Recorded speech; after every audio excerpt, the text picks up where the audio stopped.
रोज start करें।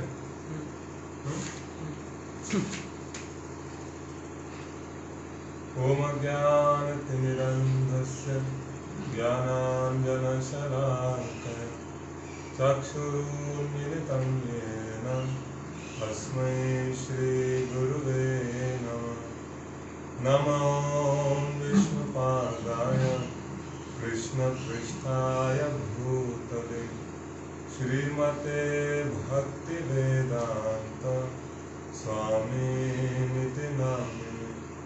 नमस्ते सरस्वती देवे गौरवाणी प्रचारिणे निर्विशेषशून्यवादी पाश्चात्यदेशतारिणे।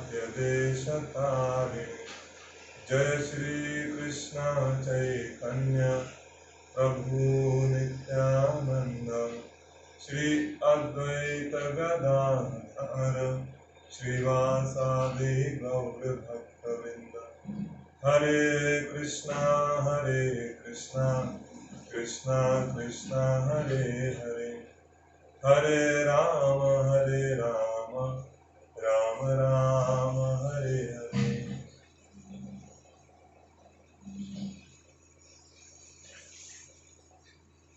हरे कृष्णा।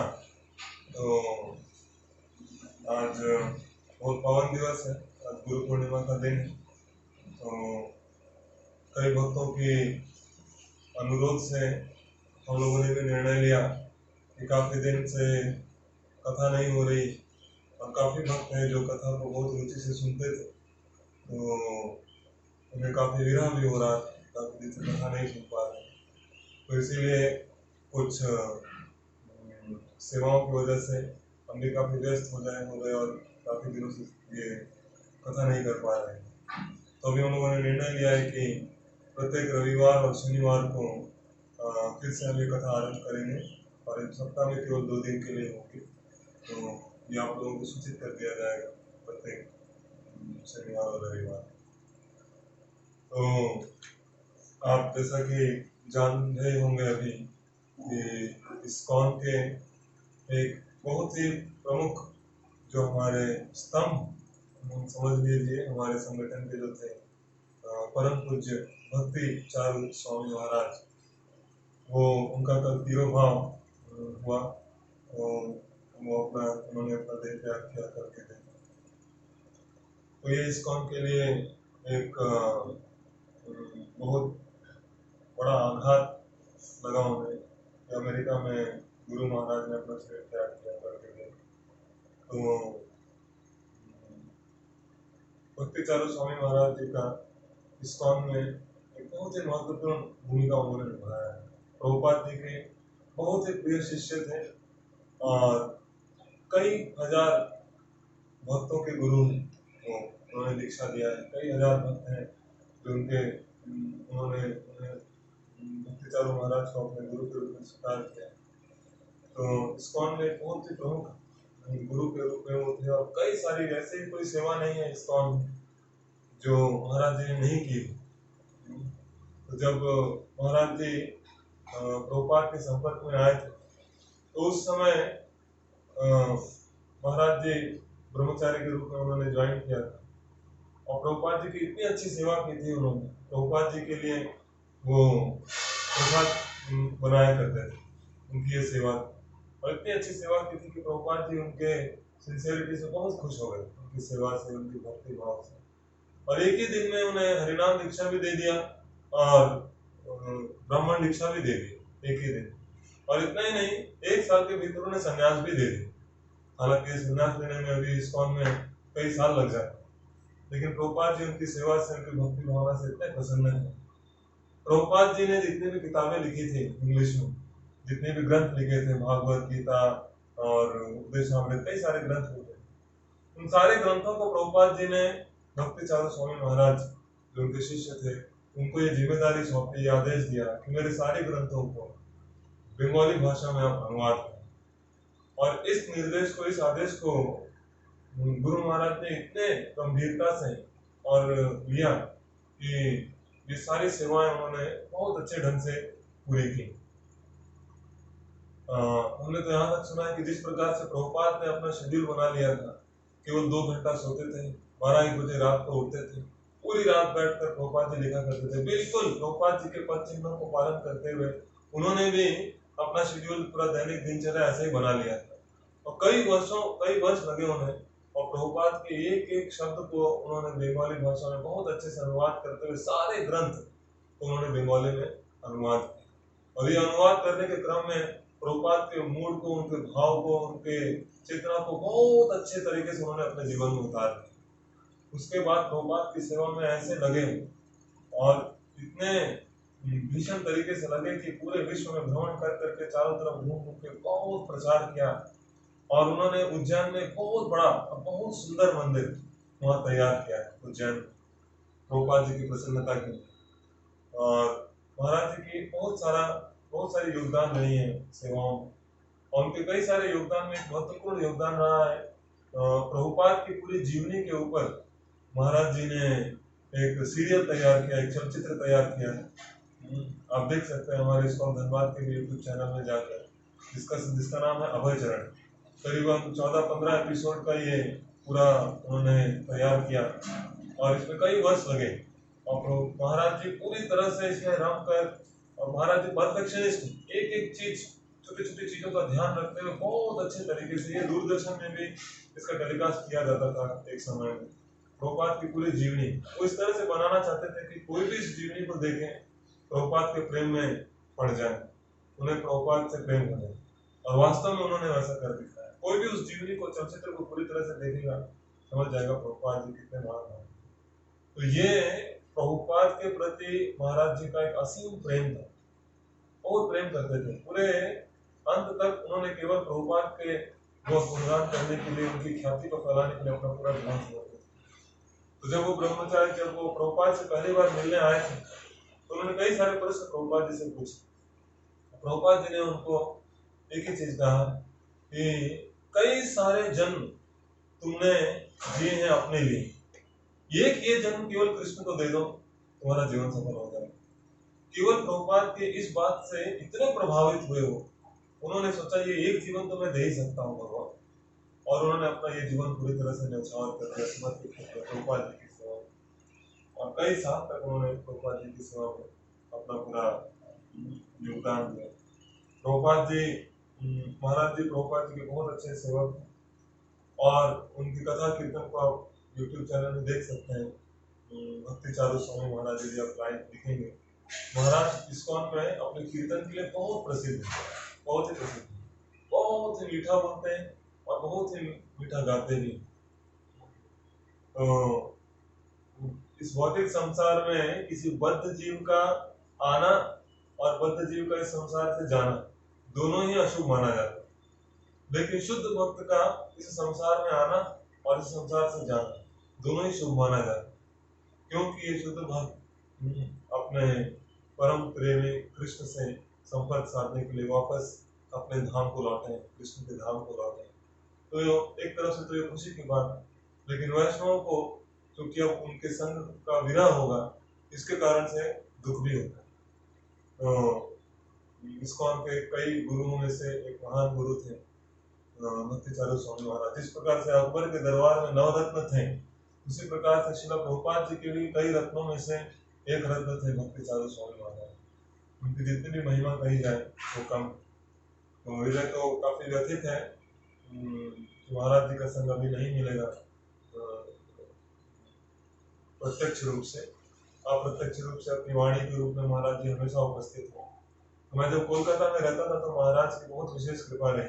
कोलकाता मंदिर में जब भी वो मायापुर जाते थे तो कोलकाता मंदिर में रुकते हुए जाते, तो पूरे वर्ष में करीब 4-5 बार 6 बार महाराज का दर्शन होता था। महाराज के लिए हमने भी, महाराज कीर्तन किए कोलकाता में, तो हमने भी उनके लिए मृदंग बजाया है, उनके लिए कुछ सेवाएं की। और महाराज को देखने मात्र से, शुद्ध भक्त को देखने मात्र से मन पवित्र हो जाता है, जितना पवित्र हो जाता है। गंगा में तो सालों सालों तक कोई नहाते रहे तब जाके कभी पवित्र हो। शुद्ध भक्त को केवल देखने मात्र से व्यक्ति पवित्र हो जाता है। ऐसे शुद्ध भक्त चूंकि भगवान को अपने हृदय में स्थापित करते हैं, इसलिए जहां भी जाते हैं वहां वो तीर्थ बना देते हैं, उस स्थान को तीर्थ बना देते हैं। ऐसे ही शक्ति होती है। तीर्थम तीर्थम कुर्वन्ति तीर्थानि उनके अंदर ये शक्ति होती है, ये क्षमता होती है। तो ऐसे शुद्ध भक्त का हमसे बिछड़ना ये काफी हृदय को व्यथित करने वाली बात है। लेकिन भगवान की ये अपनी लीला शायद प्रभुपाद जी को किसी दूसरे जगह प्रचार करने के लिए, किसी दूसरे लोक में प्रचार करने के लिए महाराज की बहुत आवश्यकता थी, इसलिए उन्हें वापस उन्होंने बुलाया है अपने पास। तो आज ये गुरु पूर्णिमा का भी अवसर है, जो कि महर्षि व्यास देव जी के आविर्भाव दिवस पर मनाया जाता है। तो ये एक ऐसा दिन है जब सभी लोग अपने गुरु के प्रति अपनी कृतज्ञता व्यक्त करते हैं, गुरु का स्मरण करते हैं, गुरु की पूजा करते हैं, गुरु की आराधना करते हैं, गुरु से संपर्क साधते हैं। तो शास्त्र में गुरु की अनेक महिमा बताई गई है,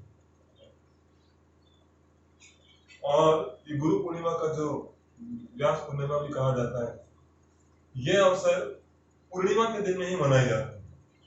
क्यों? इसका एक तात्पर्य ये भी है कि पूर्णिमा का अर्थ होता है पूर्ण रूप से प्रकाश। जब पूर्ण रूप से प्रकाश होता है तो वो पूर्णिमा।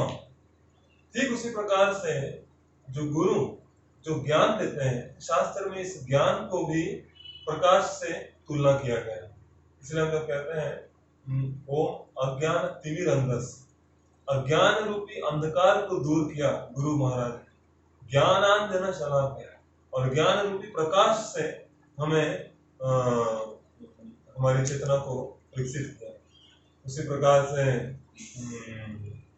तमसोमा ज्योतिर्गमय, तमसोमा ज्योतिर्गमय यानी कि हे ईश्वर मुझे अंधकार से रोशनी की ओर लेकर चलो, यानी कि मुझे अज्ञानता से निकालो और मुझे ज्ञान की ओर लेकर चलो। तो ये जो ज्ञान है इसे रोशनी से संपर्क किया, इसे तुलना की गई। तो जिस तरह से पूर्ण रूप से प्रकाश पूर्णिमा में होती है, ठीक उसी प्रकार से गुरु ज्ञान रूपी प्रकाश से हमें उजागर करते पूर्ण रूप से।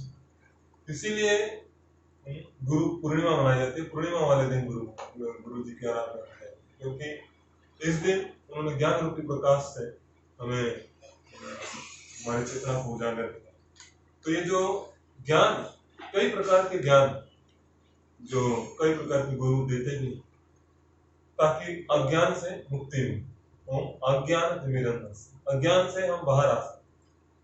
तो जो सबसे बड़ी अज्ञानता है जो शास्त्र में बताई गई है, सभी अज्ञानताओं में सबसे बड़ी अज्ञानता है वो अपने स्वयं के अस्तित्व को न पहचानना। ये सबसे बड़ी अज्ञानता है। ये न पहचानना कि मैं आत्मा हूं, मैं शरीर नहीं हूं, मैं आत्मा हूं, ये नहीं पहचानना ही अज्ञानता है। अज्ञानतावश व्यक्ति ये सोचता है कि मैं शरीर, और इस शारीरिक चेतना से निकाल के इस चेतना को स्थापित करना कि आप शरीर नहीं, आप आत्मा हो, और आत्मा के स्तर पर व्यक्ति यदि अपना जीवन जीता है तो इस स्तर पर लाकर उसको इस स्तर पे जीवन बिताने की जो प्रेरणा है वो गुरु देते अपने ज्ञान के माध्यम से। तो इस तरह से अज्ञान को दूर करते हुए वो ज्ञान देते हैं। तो ये एक सबसे महत्वपूर्ण ज्ञान है जो प्रत्येक गुरु को देना चाहिए, इसे समझाते हुए शरीर नहीं है, आत्मा है। और दूसरा, यदि आत्मा है तो ये आत्मा का अस्तित्व क्या है? ये आत्मा कृष्ण का एक अंश है, यानी कि वास्तविक रूप में आप केवल आत्मा नहीं हो, ये आत्मा कृष्ण का दास है, कृष्ण का सेवक है। ये दूसरा स्वरूप है उस आत्मा का। ये दो सबसे महत्वपूर्ण ज्ञान है जो व्यक्ति को समझाना चाहिए अलग अलग तर्क से, अलग अलग तरीके से। और ये गुरु चूंकि इस कार्य को करते हैं, इसीलिए इस ज्ञान को देने वाले ऐसे गुरु को नमन किया जाता है, उन्हें प्रणाम किया जाता है, उनके लिए नम्रता से स्वीकार किया जाता है। गुरु के जो उपदेश हैं, उनके द्वारा दिए गए ज्ञान, उसे अहंकार से नहीं समझा जा सकता कभी भी, क्योंकि व्यक्ति जब तक ये सोचता रहेगा कि मैं इससे श्रेष्ठ हूं, तो वो दिए हुए ज्ञान को कभी भी अपने जीवन में नहीं उतार सकता। इसीलिए शास्त्र में कहा गया, भगवान भी कहते हैं भगवद गीता में, तद विधि प्रणिपातेन परिप्रश्नेन सेवा। अपने गुरु के पास जब भी जाए प्रणिपात वाली भावना में रहना चाहिए, यानी विनम्र भावना में रहना चाहिए। एक बार अकबर ने अपने सभी मंत्रियों से एक जमीन में एक छोटा सा लकीर खींचा और उन्होंने अपने सभी मंत्रियों से बोला कि बिना इस लकीर को छुए इस लकीर को छोटा करके दिखाओ। तो तुरंत एक मंत्री था, उसने एक कपड़ा उठाया उसे पोंछने के लिए ताकि इसे छोटा कर सके। तुरंत उन्होंने मना कर दिया, नहीं इस लकीर को आप नहीं छू सकते, बिना इस लकीर को छुए इसे छोटा करके देखा। तो ये बीरबल का वहां खड़े थे, तो बीरबल को उन्होंने बुलाया, तो बीरबल ने एक और चौक उठाया और चौक लेकर उन्होंने इस लकीर से भी 4 गुना बड़ा दूसरा लकीर इस लकीर के सामने खींच दिया। जब उस बड़े लकीर की तुलना में इस छोटे लकीर को देखा गया तो सब समझ गए कि यह लकीर अब छोटा हो गया, जब उससे तुलना की। ठीक उसी प्रकार से जब तक व्यक्ति अपने आप को गुरु से श्रेष्ठ मानता है तब तक वो गुरु से कभी कुछ नहीं सीख सकता, यह अहंकार का भाव होता है। लेकिन जैसे ही वो अपने गुरु को महान श्रेष्ठ मानता है, वो तुरंत अपने आप को तुच्छ सेवक के रूप में स्वीकार करता है। ये वास्तविकता में एक शिष्य की चेतना होनी चाहिए। प्रभुपाद जी ने तो यहाँ तक कहा है कि जो गुरु होते हैं वो माता पिता के समान, जिस प्रकार से माता पिता बच्चे को पोषण करते हैं, ठीक उसी प्रकार से गुरु जीवात्मा को आध्यात्मिक पोषण देते हैं। उसे आध्यात्मिक चेतना में रख के आध्यात्म के मार्ग में प्रशस्त करते हुए, कृष्ण भावना भावित बनाते हुए, उसका पोषण करते हुए उसे आगे बढ़ाते हैं, ताकि एक समय में पूर्ण रूप से पवित्र होकर वो कृष्ण की सेवा में लगकर कृष्ण से प्रेम करते हुए भगवत धाम जा सके।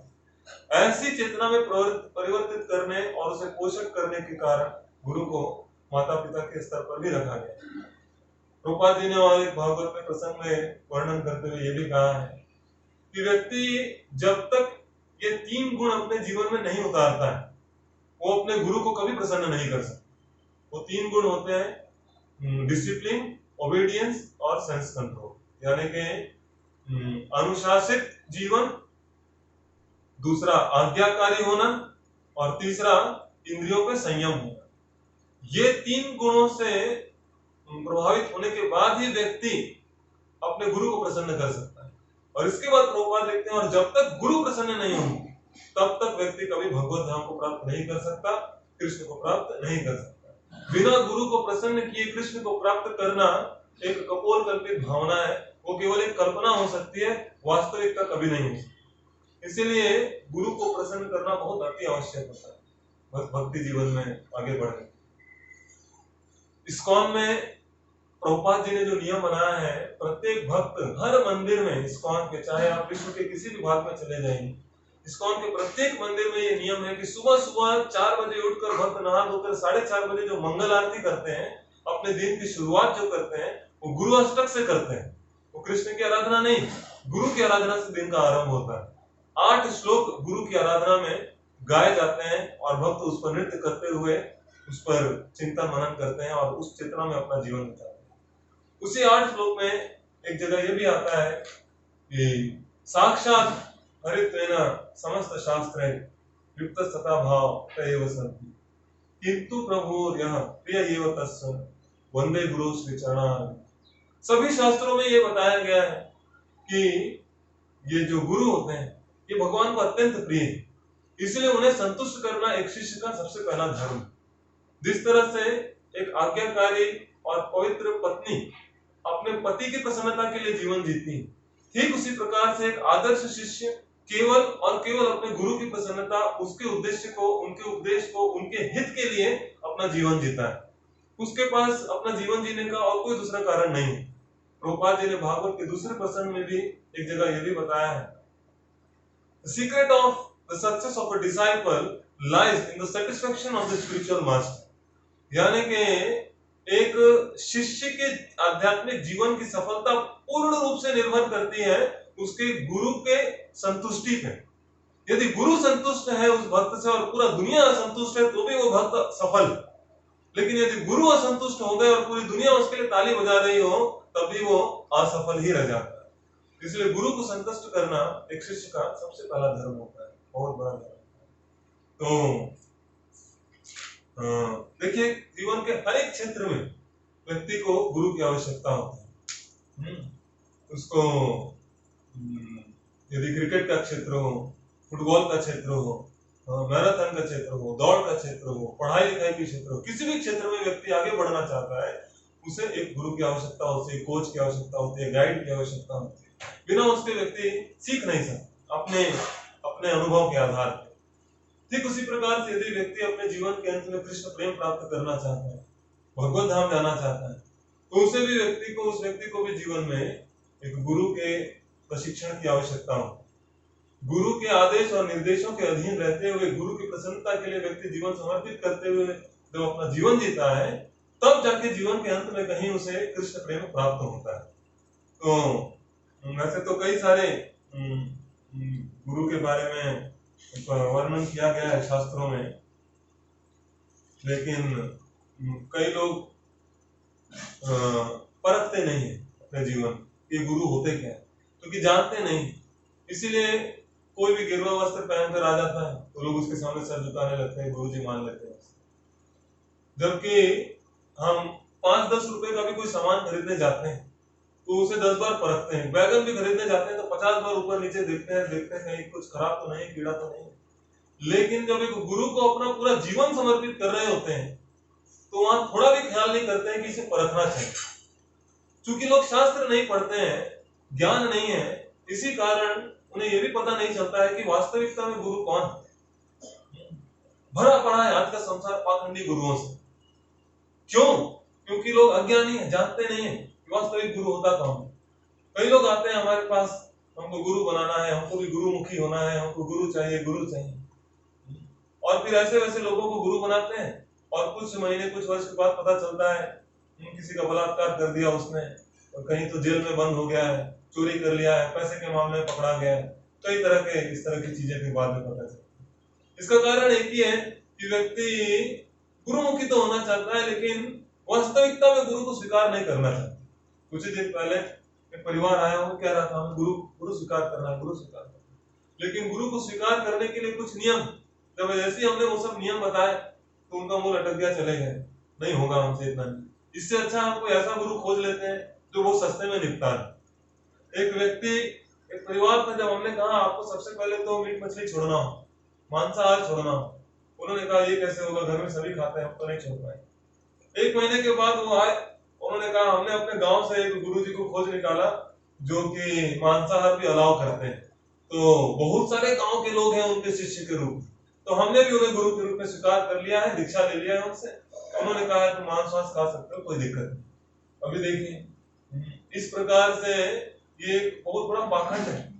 एक गुरु का अर्थ है वो व्यक्ति को इस संसार के मोह वासना से निकालकर, इस संसार की आसक्तियों से निकालकर उसके इंद्रियों को वश में करते हुए उसे प्रशिक्षण देते हुए एक ऐसे स्तर पर लेकर आए जहां वो आत्मा का उद्धार कर सके, अपने आत्म साक्षात्कार कर सके। यदि व्यक्ति अपनी वासनाओं को इस संसार में बनाकर रखेगा तो भौतिक आसक्तियों से कैसे छूटेगा, कैसे वो भगवत धाम जा सकेगा? ये कभी नहीं हो सकता। तो ऐसे कुछ पाखंडी गुरु होते हैं जो केवल अपना पेट पालने के लिए लोगों को आशीर्वाद दे देकर उनसे डोनेशन कलेक्ट करते हैं, और लोग भी इसी कल्पना में रहते हैं कि हमने तो गुरु बना लिया और मेरा जीवन सफल हो। नहीं। तो 5 बहुत महत्वपूर्ण गुण होते हैं जो प्रत्येक गुरु में होने चाहिए। ये आपको बहुत अच्छे से जानना चाहिए। व्यक्ति जीवन में, कोई भी व्यक्ति यदि जीवन में गुरु को स्वीकार करना चाहता है तो उसे ये जानना चाहिए कि ये 5 गुण उसके अंदर होने ही होने चाहिए और जरूरी। तो ये अगर आपको ज्ञान होता है तो कोई भी व्यक्ति अपने आप को गुरु कहेगा, उन्हें ये परख 5 चीजों से परखना चाहिए। बिना परखे कभी भी किसी को गुरु को अपना जीवन इस तरह से नहीं सौंपना चाहिए। ये बहुत महत्वपूर्ण है, और जो भी मैं कह रहा हूँ ये शास्त्र में कही हुई बातें हैं, उसका प्रमाण दे सकता हूँ। सबसे पहला गुण एक गुरु के अंदर जो होना चाहिए वो ये है कि एक गुरु कभी भी अपने आप को भगवान नहीं कहेगा, कभी नहीं कहेगा कि मैं भगवान। 80% पाखंडी गुरु यहीं पे कट गए। इस संसार में 80% गुरु यही कहते हैं कि मैं ही भगवान। कुछ भी समस्या लेकर जाइए तो वो कहेंगे घबराओ मत, तुम मेरे ऊपर ध्यान लगाओ, घर जाओ, मेरे ऊपर ध्यान लगाओ, मेरी चेतना में रहो, तुम्हें मनचाहा फल मिल जाएगा, भगवत धाम भी मिल जाएगा, डरो मत। ऐसे एक व्यक्ति को जब गुरुजी ने ऐसा कहा, वो गुरुजी थे उनको खैनी खाते थे, तो ये घर जाकर सोचने लगा भी क्या ध्यान लगाऊं, गुरुजी तो गालियां देते हैं, खैनी खाते हैं, क्या उस पर ध्यान लगाऊं? और ऐसी चीजों पर ध्यान लगाने से कैसे मुझे भगवत धाम मिले? फिर से गुरुजी के पास आए, बोले गुरुजी आपने कुछ दक्षिणा देना था। गुरुजी ने कहा हाँ दे दो। उन्होंने कहा ये पूरा महाराष्ट्र मैं आपको दान में दे रहा हूं। तो गुरुजी गुस्सा आ गए, बोले तुम्हारे बाप का है ये महाराष्ट्र जो दान में दे रहे हो। तो उस पर शिष्य ने भी कहा, तो ये भगवत धाम के आपके बाप का है जो आपने कह दिया कि आपके ऊपर ध्यान लगाने से मिल जाएगा? ऐसे क्या है गुण आप में जिस पर ध्यान लगाने से वो भगवत धाम मिल जाएगा? अरे भगवत धाम प्राप्त करने के लिए कृष्ण पे ध्यान लगाना होता है। तो ऐसा गुरु जो ये कहे कि मैं ही भगवान हूँ, मेरी चेतना में रहो, मेरी आराधना करो, वो उसमें विनम्रता नहीं, वो गुरु नहीं, पाखंडी है। वो एक तरफ से व्यक्ति को केवल बुद्धू बना रहा हूं। तो इसीलिए सबसे पहला गुण व्यक्ति के अंदर ये होना चाहिए, उसे समझना चाहिए कि गुरु जो है वो कभी भी अपने आप को भगवान नहीं मानता। जैसे कई जगह होता है, वो सिखाते हैं अपने शिष्यों को कि घर जाकर तुम शिवो हम ये नाम जपो, मैं नाम जप करा। शिवो हम यानी कि मैं ही वो शिव जो है वो मैं ही। अब एक बद्ध जीव, इस संसार का बद्ध जीव जो है वो कभी भगवान नहीं बन सकता, ये असंभव। लेकिन इस तरह की कपोलकल्पित भावनाओं को सिखा कर लोगों की श्रद्धा का धंधा करते हुए उनसे धन ऐंठने का काम इस तरह के कुछ पाखंडी गुरु कर बैठते हैं, क्योंकि लोग परखते नहीं। तो ये एक बहुत महत्वपूर्ण गुण है जो एक गुरु के अंदर होना चाहिए। कभी भी वो अपने आप को भगवान नहीं मानता। हालांकि शिष्य का ये धर्म होता है कि गुरु की सेवा उस भावना से करें जिस भावना से वो भगवान की सेवा करें। ये जानते हुए कि गुरु भगवान नहीं है, लेकिन भगवान की जितनी सेवा होनी चाहिए उतनी गुरु की सेवा करनी चाहिए, एक शिष्य का धर्म। लेकिन एक गुरु को ये नहीं मानना चाहिए कि मेरी इतनी सेवा हो कि जितना भगवान की सेवा करते हैं। एक बार जब प्रभुपाद जी विदेश में थे तो बहुत बड़ा एक कैडिलैक कार, बहुत महंगा कार था, प्रभुपाद जी उससे उतरे।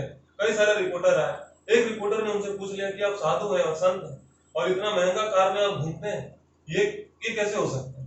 तो प्रभुपाद जी ने तबाक से जवाब दिया कि देखो ना, ये जो मेरे शिष्य हैं ये इतने गरीब हैं, वास्तव में गुरु की सेवा में इन्हें सोने और हीरो से जड़ित कार देना चाहिए, लेकिन इन्होंने मुझे लोहे का बना हुआ कार दिया है, ये उनकी अयोग्यता है।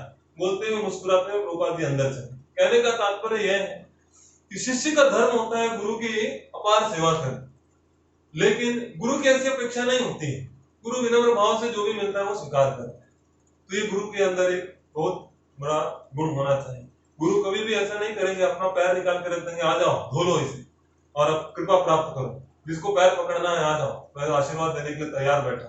नहीं, उनमें इतनी विनम्रता होती है, वो हमेशा यही सोचेंगे कि मैं तो एक तुच्छ जीव हूं, मेरे अंदर, मैं तो कृष्ण का सेवक हूं, मेरे अंदर कोई योग्यता नहीं है कि मैं किसी को आशीर्वाद दे सकूं। ऐसे विनम्र भाव में वो हमेशा रहते हैं।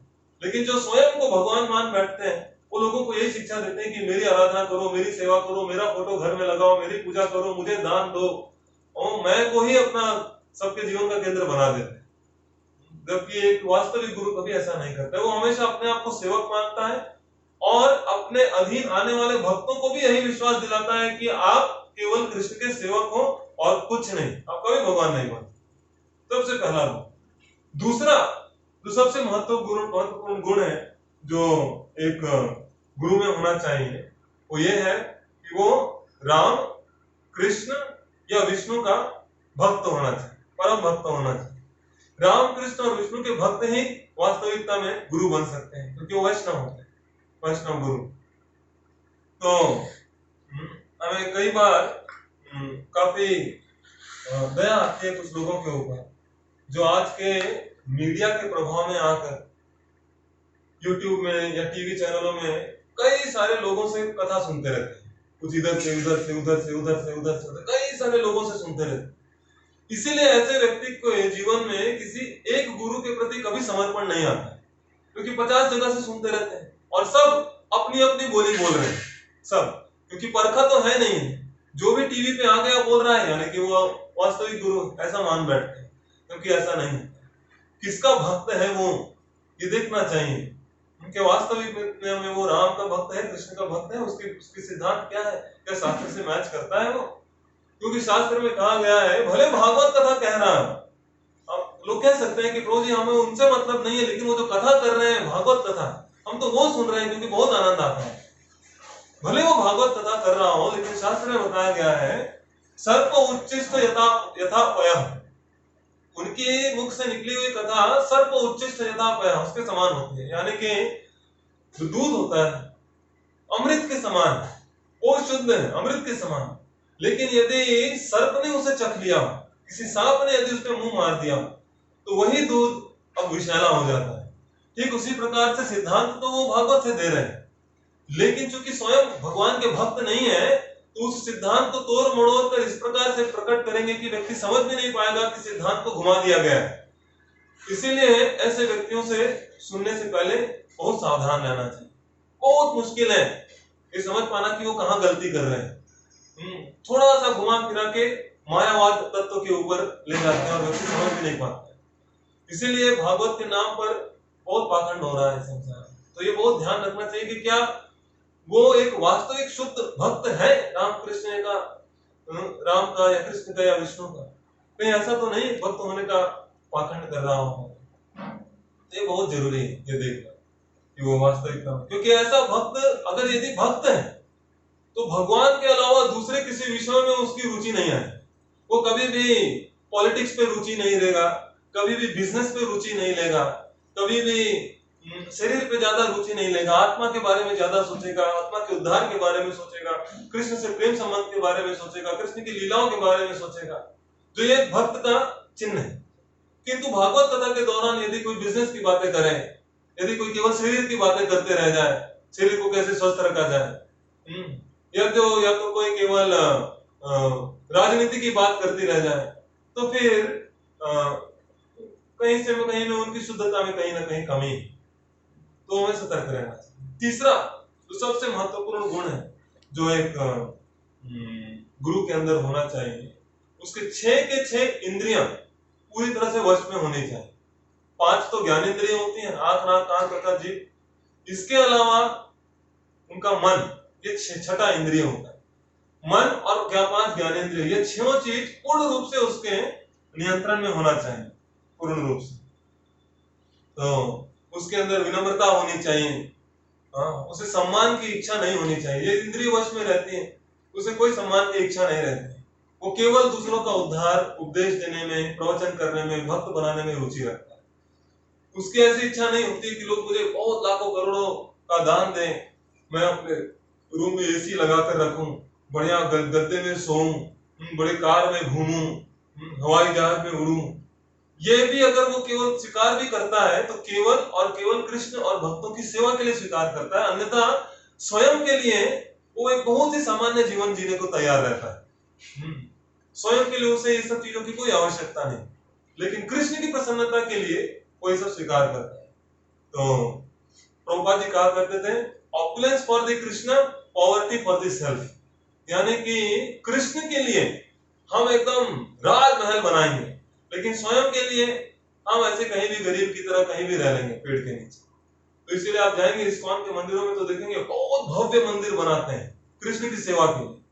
लेकिन यदि आप आश्रम में जाएंगे जहां ब्रह्मचारी रहते हैं, वहां देखेंगे वही ब्रह्मचारी नीचे जमीन में सो रहे हैं, गद्दा तक नहीं है उनके पास, इसी तरह से सो रहे हैं, इसी तरह से रह रहे हैं। कोई ऐसा बहुत बड़ा अरेंजमेंट नहीं है उनकी सुख सुविधा का, गरीबों की तरह ही रहते हैं।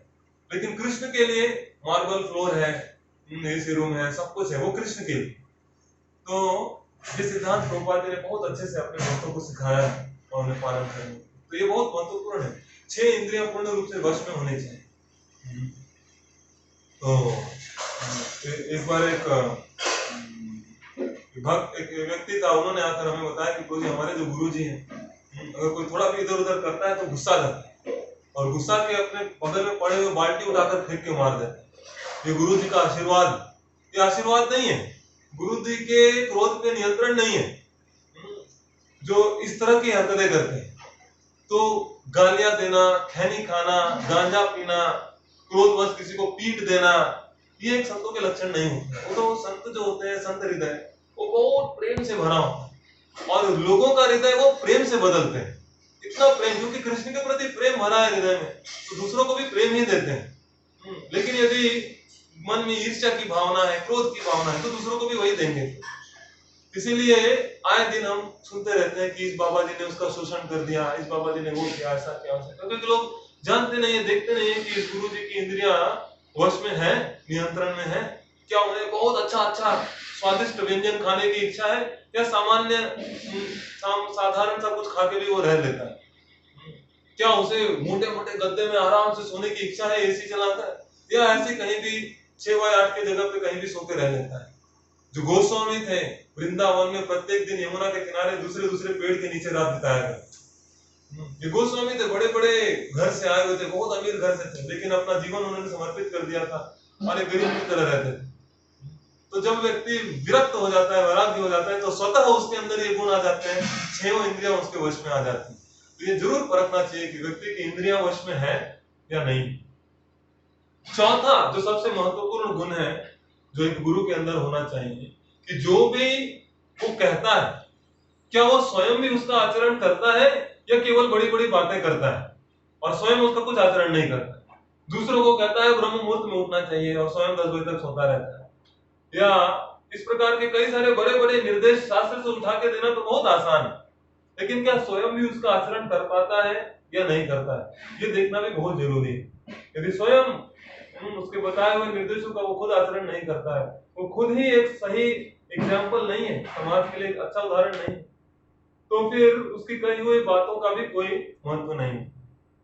और पांचवा जो सबसे महत्वपूर्ण गुण है एक गुरु के अंदर होना चाहिए, वो ये देखना चाहिए कि क्या वो किसी ऑथेंटिक संप्रदाय से आते हैं, किसी अच्छे संप्रदाय से आते हैं। तो भगवान ने जब इस सृष्टि की रचना की थी तो उन्होंने सारे शास्त्र के ज्ञान 4 लोगों को दिया था, ब्रह्मा जी को, शिव जी को, लक्ष्मी जी को और कुमारों। तो इन 4 लोगों से जो संप्रदाय चालू हुई, ब्रह्मा जी ने नारद को ये ज्ञान दिया। जैसे भागवत के सबसे पहले श्लोक में यह आता है किस तरह से ब्रह्मा के हृदय में भगवान ने ये ज्ञान प्रज्वलित किया। ओम नमो भगवते वासुदेवाय जन्मादि यस्य यतोऽन्वयादितरतश्च चार्थेष्वभिज्ञः स्वराट् तेने ब्रह्म हृदयादि कवये मुह्यन्ति यत्सूरयः तेजो वारिं मृदा यथा विनिमयो यत्र त्रिसर्गो मृषा धाम्ना स्वेन सदा निरस्तकुहकं सत्यं परं धीमहि। ये भागवत का सबसे पहला श्लोक। इस श्लोक में बताया जा रहा है कि तेने ब्रह्म हृदय आदि कवय, ये ज्ञान जो है आध्यात्मिक ज्ञान भगवान ने सबसे पहले ब्रह्मा जी के हृदय में प्रकाशित किया। ब्रह्मा जी ने आगे इसे नारद को, नारद जी ने आगे वेद जी को, और इस तरह से ये परंपरा चालू हुई। उसी तरह से जो ब्रह्मा जी से जो संप्रदाय चालू हुई उसे ब्रह्म संप्रदाय कहते हैं।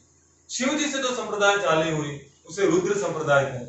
लक्ष्मी जी से जो संप्रदाय चालू हुई उसे श्री संप्रदाय कहते हैं, और कुमारों से जो संप्रदाय चालू हुई उसे कुमार संप्रदाय कहते हैं या निम्बार्क संप्रदाय भी कहते हैं।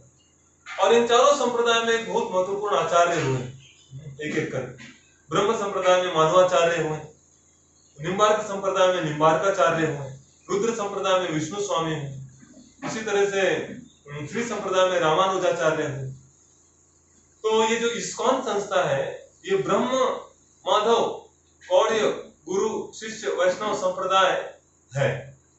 इसमें परंपरा में ये ज्ञान आते आते चैतन्य महाप्रभु से षट गोस्वामियों में और षट गोस्वामियों से नीचे नीचे आते आते भक्ति विनोद ठाकुर, भक्ति सिद्धांत श्री ठाकुर और जगत गुरु श्रीला प्रभुपाद जी तक पहुंचे।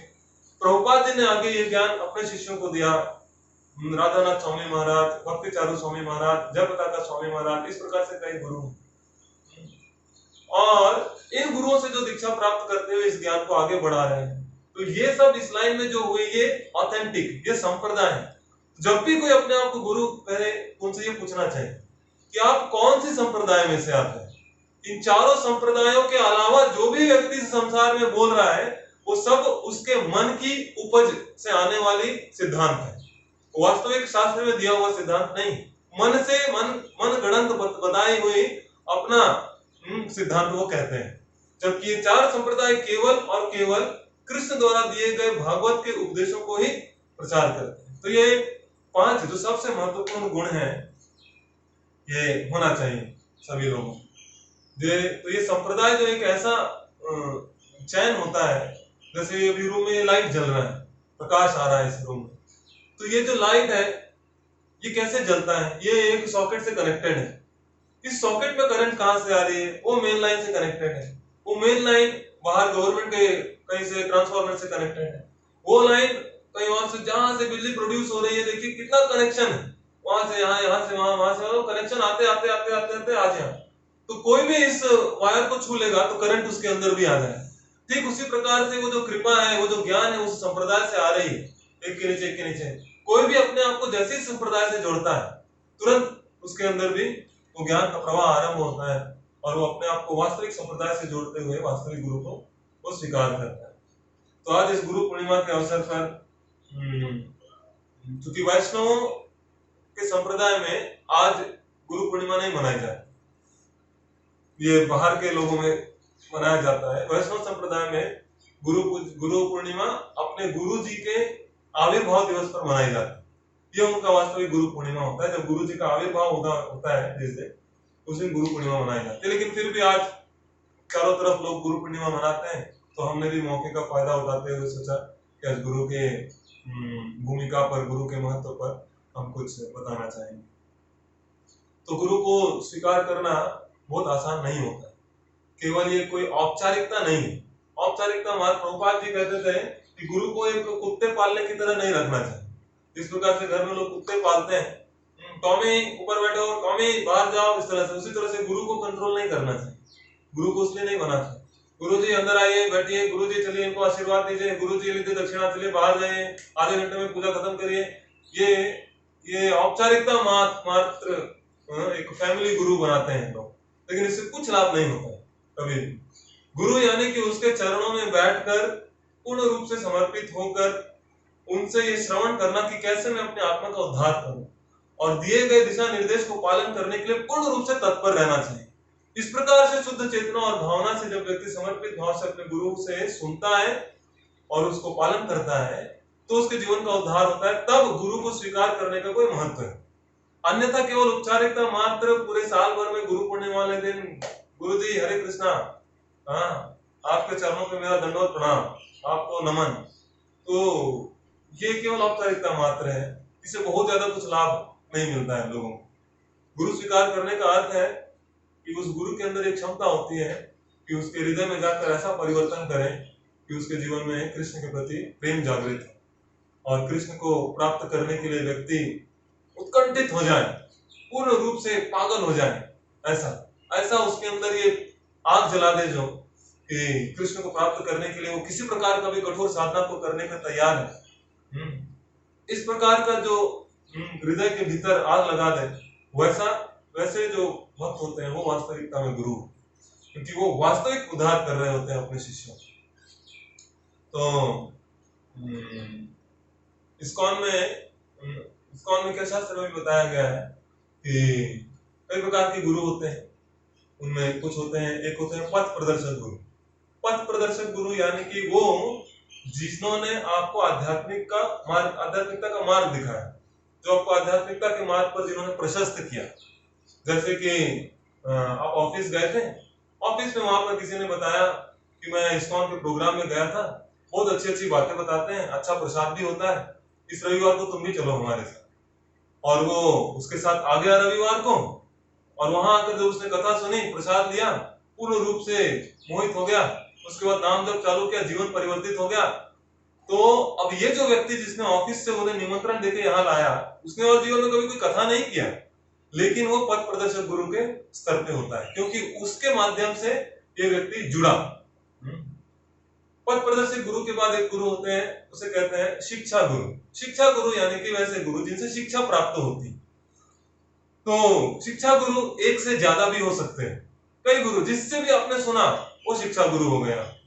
वास्तविक गुरुओं से सैकड़ों शिक्षा गुरु हो सकते हैं। यूट्यूब में किसी से भी सुन लिया आपने तो आपकी शिक्षा गुरु, क्योंकि उनसे शिक्षा प्राप्त किया आपने, उनसे सीखा। और एक होते हैं दीक्षा गुरु, जो कि वास्तविकता में व्यक्ति को भगवत धाम ले जाने में सक्षम होती। दीक्षा गुरु में ही केवल ये क्षमता होती है कि वो अपने शिष्यों का उद्धार कर सके। तो जब भी हम अपने कथा में या कभी भी इस तरह से गुरु का वर्णन करते हैं तो उसका अर्थ वास्तव में दीक्षा गुरु होता है।